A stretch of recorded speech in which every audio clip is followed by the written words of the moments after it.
La Belle et la Bête n'est pas du tout un conte moral. C'est une critique sociale très sombre, écrite par une femme de la noblesse ruinée et désabusée. Comme je vous l'expliquais dans la vidéo précédente, le conte de 1740 montre que la vertu et la naissance ne comptent pas face au pouvoir. La mère du prince est prête à rejeter Belle si elle n'est pas noble, et ce sont les fées qui imposent leur volonté au roi. Madame de Villeneuve écrit sur un monde injuste où seule la force brute fait loi. Mais alors pourquoi une aristocrate écrit-elle quelque chose d'aussi noir? Eh bien, quand Madame de Villeneuve commence son roman, c'est une femme d'âge mûr qui a perdu toutes ses illusions. Elle est née à La Rochelle, en 1685, dans une famille puissante, les Barbeau. Lorsqu'elle a 21 ans, ses parents lui choisissent un très mauvais parti, Jean-Baptiste de Villeneuve. Son époux n'a de noble que le statut. Il dilapide leur fortune au jeu et, selon les archives, traite son épouse avec un mauvais ménagement. Une expression de l'époque qui suggère de l'irrespect, de la négligence et potentiellement des abus. L'attitude de Jean-Baptiste de Villeneuve est si choquante que 9 mois seulement après le mariage, Gabrielle et sa famille le traînent en justice. Et chose rare pour l'époque, elle obtient une séparation de biens,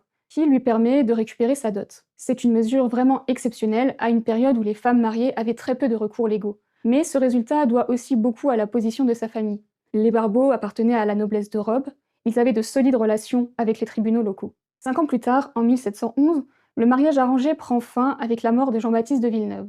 On pourrait se dire que Madame de Villeneuve est enfin libérée, mais son mari ne lui a laissé que des dettes, et sa situation financière est très fragile. Elle va passer les années qui suivent à se battre pour survivre, et va voir ses relations l'abandonner peu à peu.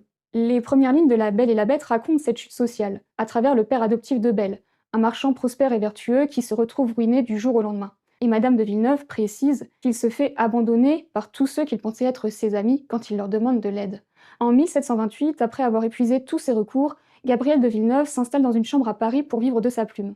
Là-bas, elle rencontre Prosper Crébillon, un écrivain misanthrope ruiné lui aussi par les mauvais placements de ses proches. C'est un homme assez marginal qui vit dans un appartement sombre, entouré d'animaux errants qu'il a sauvés, des dizaines de chats, des chiens et même quelques corbeaux. C'est dans cet environnement étrange, dans une sorte d'arche de Noé, improvisée par un homme qui a renoncé à la société, que Madame de Villeneuve écrit La Belle et la Bête, un conte qui va déconstruire une à une toutes les croyances du lecteur, et qui va montrer que, face au pouvoir, la vertu ne peut jamais vraiment gagner. Et d'ailleurs, alors que le conte touche à sa fin, Madame de Villeneuve va enfoncer le clou du cynisme pour s'assurer que le lecteur ne puisse se faire aucune illusion sur la victoire de Belle. Car, dans La Belle et la Bête, à la fin, tout le monde gagne, même ceux qui n'ont absolument rien fait pour mériter une conclusion heureuse, comme les sœurs de Belle.